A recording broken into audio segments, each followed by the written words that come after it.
মুহূর্তে top news. অবশ্যই সংসদের দিকে আমাদের নজর রাখতেই হবে, কারণ আজ সংসদে বড় দিন।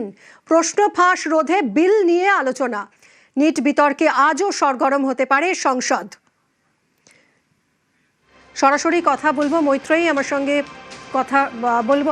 মৈত্রেয়ী, গতকাল আমরা দেখলাম যে বিরোধীদের হই হট্টগোলের মধ্যেই জিতেন্দ্র সিং, প্রধানমন্ত্রীর দফতরের প্রতিমন্ত্রী, তিনি এই বিল পেশ করলেন। আজ এই বিল নিয়ে আলোচনা করতে রাজিও হয়েছে সব রাজনৈতিক দলগুলো। অবশ্যই ওম স্পিকার তার মধ্যস্থতায় এই অচলাবস্থা আপাতত কাটতে চলেছে। আজ আলোচনা হবে। আজ কি তাহলে বিল পাসের সম্ভাবনা?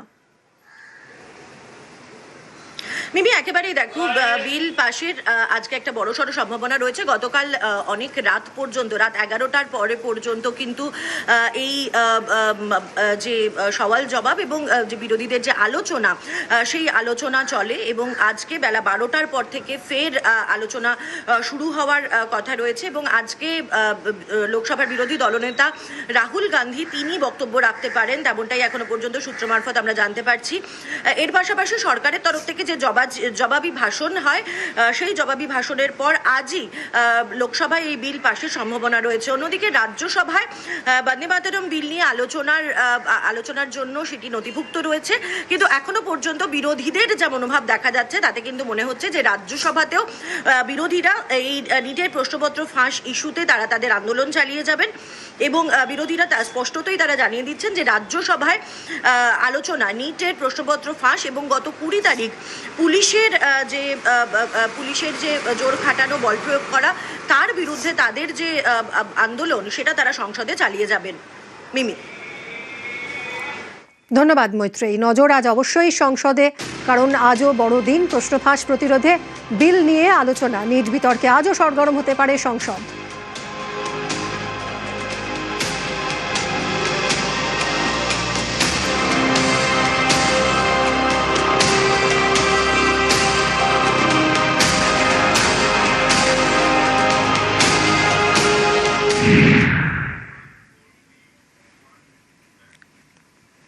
প্রশ্ন ফাঁস বিরোধী বিলে মঙ্গলবারও তপ্ত ছিল সংসদ। কংগ্রেস সাংসদদের মন্তব্য ঘিরে তুঙ্গে বাদানুবাদ। শিক্ষামন্ত্রীকে নিয়ে করা মন্তব্যের তীব্র প্রতিবাদ জানায় বিজেপি। প্রিয়াঙ্কার অভিযোগ খণ্ডন করে কংগ্রেস সাংসদের বহিষ্কার দাবি প্রহ্লাদ যোশীর।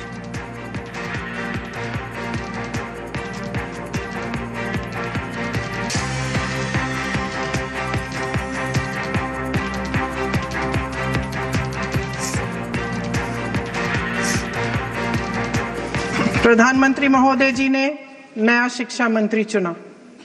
एक ऐसे व्यक्ति को इस पद पर आसीन किया जिसने एक गर्भवती महिला के बलात्कारियों की रिहाई पर अपनी सहमति व्यक्त की, खुशी जताई। देश की करोड़ों लड़कियों को प्रधानमंत्री जी ने क्या संदेश दिया? सर, अखबारों में है। अखबार में नहीं, मेरा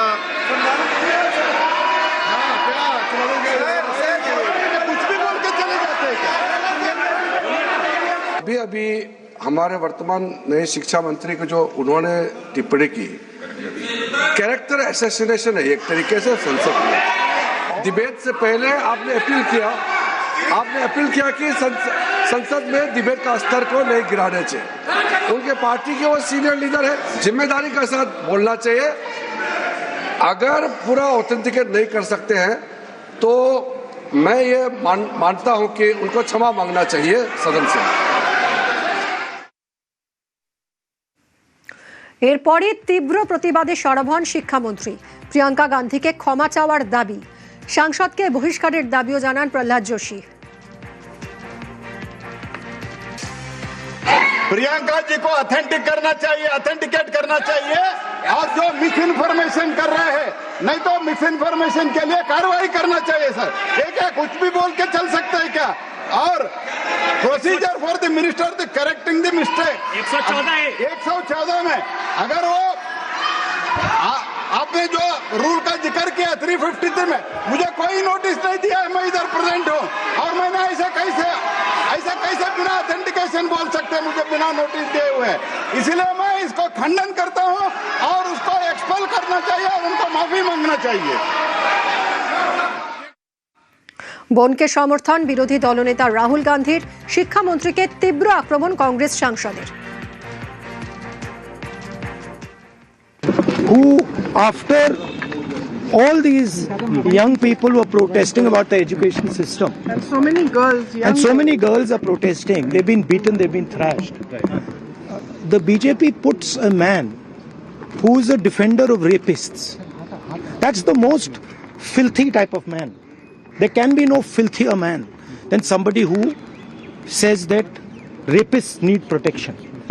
That is the education minister of India today. It's strange. It's a strange reaction from the Prime Minister that there are so many people in his cabinet. He could have chosen any one of them.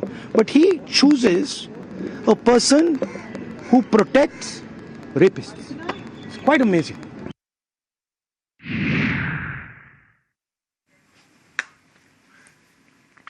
সোমবার বিক্ষোভে অচল ছিল সংসদের দুই কক্ষই। মঙ্গলবার মেঘ কেটে রোদ উঠল। কেন্দ্রের নিয়ে আসা প্রশ্নফাঁস প্রতিরোধ বিলের সংশোধনী নিয়ে আলোচনা হলো। বিরোধীদের বিলের আলোচনা নিয়ে আসতে পারা একদিক দিয়ে কেন্দ্রের সাফল্য, অন্যদিকে সংসদের মঞ্চকে কাজে লাগিয়ে প্রশ্নফাঁস রুখতে কেন্দ্রের ব্যর্থতাকে তুলে ধরার চেষ্টা করলেন বিরোধীরা। Thank you, sir. I rise here today to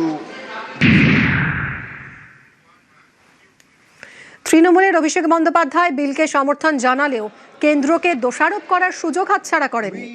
support this bill, but I want to make it very clear in the beginning.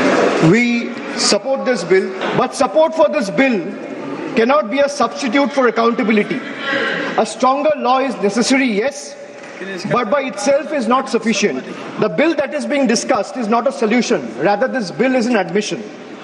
It is an admission that the NDA and the BJP government have failed. It failed to protect examinations.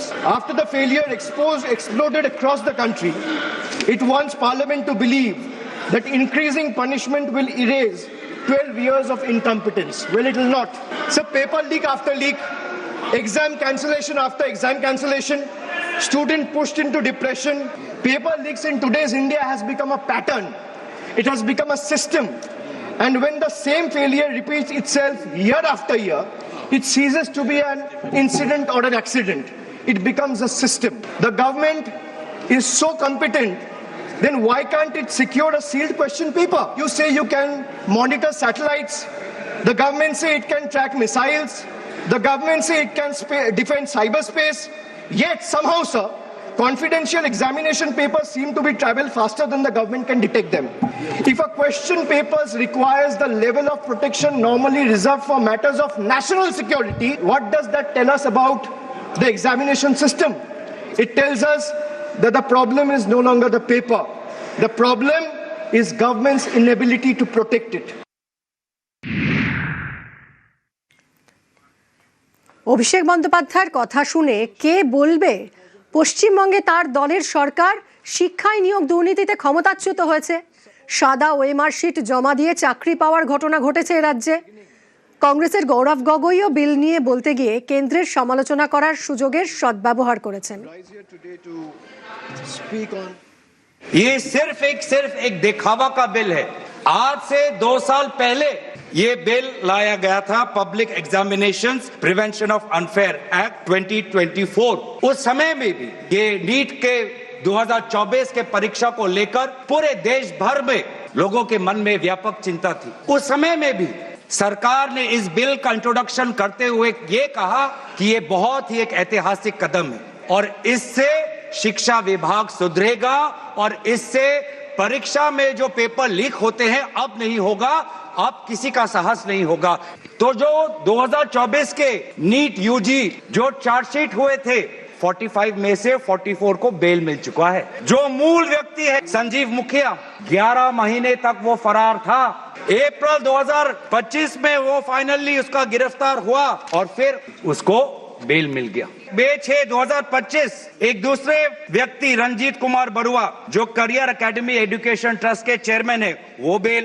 एक अमित कुमार सिंह जो paper solver के gang में था, उसको मई 7, 2025 को उसको bell. एक पंकज कुमार जो कैंडिडेट्स को वो सारे कागज लीक करता था मोबाइल फोन के द्वारा, मई 15, 2025 उसको बेल। राकेश, जिसका ये आरोप था कि उसने प्रश्न कागज को उसने उसकी चोरी की, उसको बेल। तो ये कानून उस समय भी विफल था और ये कानून जिस मंशा से आज ला रही है आज भी ये विफल होगा।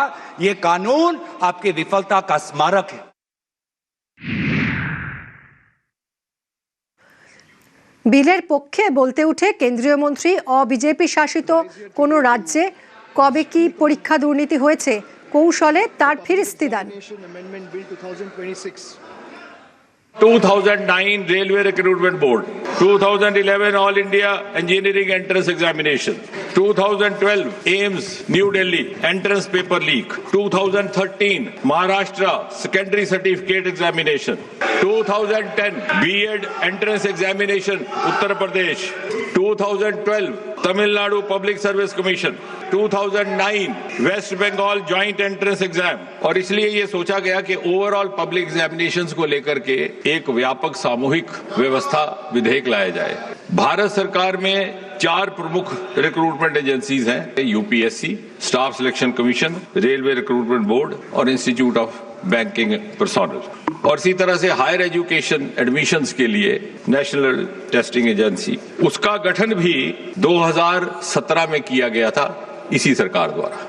अब आप कह रहे हैं कि डेट्स क्यों बता रहा है, वो इसलिए 1992 first time there was a recommendation made to the government of India, then headed by the Congress party, that there should be a common testing national agency.